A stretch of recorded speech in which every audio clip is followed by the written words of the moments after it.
আমি আজকে চলে এসেছি সেই বিখ্যাত অলৌকিক মনসা মায়ের মন্দিরে। এই মন্দিরের মা বড়ই জাগ্রত। শোনা যায় এই মন্দিরে মানত করলে মা সকল মনস্কামনা পূর্ণ করেন। হ্যাঁ বন্ধুরা, এই মন্দিরটি অবস্থিত পশ্চিম মেদিনীপুরের জগপুর ও মাদপুরের মধ্যস্থিত গ্রাম মহিষা গ্রামে। তো আমি পশ্চিম মেদিনীপুরের মেয়ে, সেই সুবাদে কিন্তু মাঝে মাঝে এই মন্দিরে আমার পুজো দিতে আসা হয়। মায়ের কোটি কোটি ভক্ত, অনেক দূর দূরান্ত থেকে প্রচুর মানুষ এই মন্দিরে পুজো দিতে আসে। প্রায় 400 বছরেরও বেশি পুরনো এই মন্দির।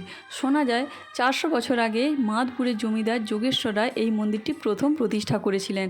আর মন্দিরের ছাদ নিয়েও রয়েছে অনেক অলৌকিক ঘটনা। এই মন্দিরের ছাদ নির্মাণের জন্য বারে বারে চেষ্টা করা হলেও ছাদ নির্মাণের কাজ সম্ভব হয়নি, কারণ বারে বারে ছাদটি ভেঙে পড়েছে। অনেকেই মনে করেন যে মা এরকম খোলা জায়গাতে থাকতেই বেশি পছন্দ করেন, তাই এই মন্দিরের কোনো ছাদ নেই। খোলা লাট মন্দিরেই অবস্থিত এই মন্দির।